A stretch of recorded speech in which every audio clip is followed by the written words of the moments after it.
In this video, I'm going to share with you 5 things that high-performing teams do when they set their goals.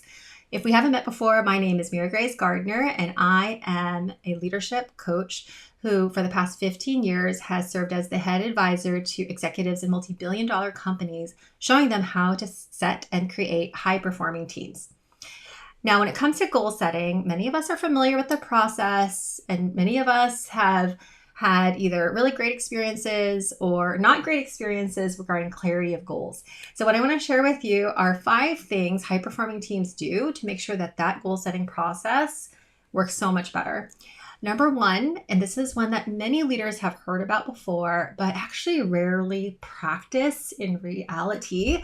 So I'm going to say this is as someone who has taught goals for many years, has learned many frameworks. I feel like this one is the tried and true framework over and over again. Using the SMART framework in creating goals is so helpful.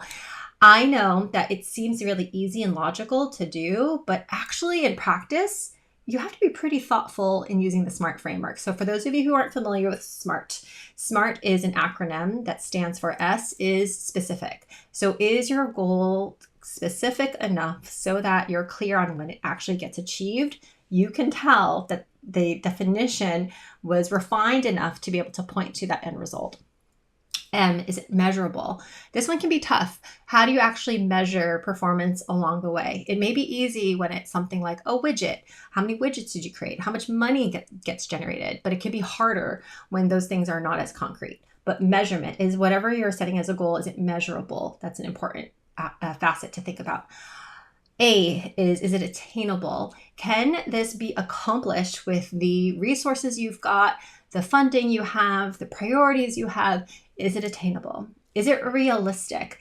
Is it something that is aligned to what it is that your company wants to achieve? Is it something that can be done? And T, is it time bound? A lot of times goals get set without actually setting a deadline, and making sure that that deadline is realistic is super important. So companies and teams that are high performing use that SMART framework and they're consistent about it. Number 2, teams that are high performing set goals so that individual contributors have no more than 3 to 5. It's even better if your managers and leaders have no more than 3 to 5 goals as well. Why? Because the more goals you set, the more diffuse and diluted attention will be. If you can get your team to do a few things really well, you'll perform so much better and faster than doing a lot of things really in a mediocre fashion. And it's tough to prioritize what are those top things that are important, but that's the leadership challenge, right? Is identifying what are the top priorities of focus and making sure that you protect those priorities. Number 3, clarifying line of sight. So when I say that, that's where everyone in the company understands their role in contributing to a goal.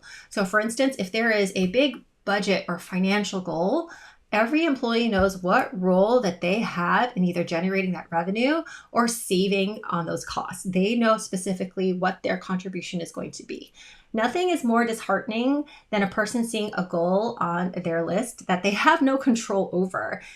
Why even put in the effort if they know they can't do anything to make a difference? So making sure that line of sight is there is very important.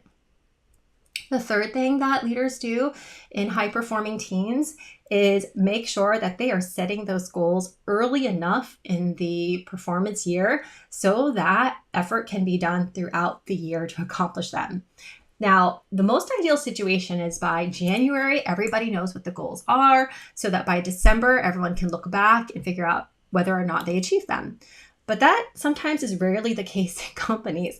Lots of times they use the entire first quarter to decide what the goals are and then actually have 8 or 9 months to achieve a goal, which doesn't feel fair oftentimes to employees that they feel like they only had 8 or 9 months of effort to get measured over this 12 months of expected performance.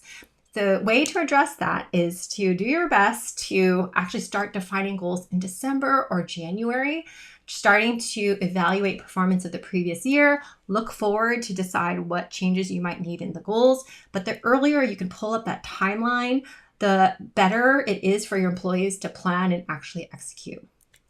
And then the last thing high-performing teams do is they don't have a list of shadow goals. Now, you know what I'm talking about, especially if you have risen up in leadership. You have the goals that are on your evaluation that get publicized, maybe on the internal website on goals, but then you have this whole side quest list of goals that you're still expected to accomplish.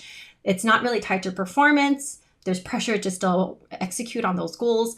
The reason that is a problem is that it really dilutes effort and energy, and it takes away from what the attention should be, which is the vital couple things that you should be focusing on. If you're in a situation where this keeps happening and there is that shadow sense of goal, that set of goals where it's additional to the ones that were set at the beginning of the year, it's really important then to either reevaluate and see, do you need to reprioritize your list of goals because new ones have emerged based on new data, or to be really clear on boundaries and say, that's not a priority right now. And I really need to focus on this set of goals first, and then we can get to that next set of goals.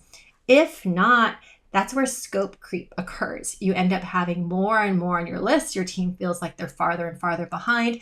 And that is a very common issue amongst teams where they set a list of goals, then they set a side quest list of goals, and then it becomes confusing over what's the priority. So high-performing teams have all 5 of these things in place, and they do the work necessary to protect it, to keep those boundaries firm and flexible where needed if strategies need to change, but they help prevent the system from getting overloaded with more and more priorities. Now that you have these great goals in place, what's really important now is figuring out, how do you measure this set of goals, and how do you know if you're on track or off track, or what adjustments might be made to strategy in order to achieve your goals. So in the next video, what I want to share with you are how to make sure to create a measurement system that also helps your high-performing team. I'll see you there.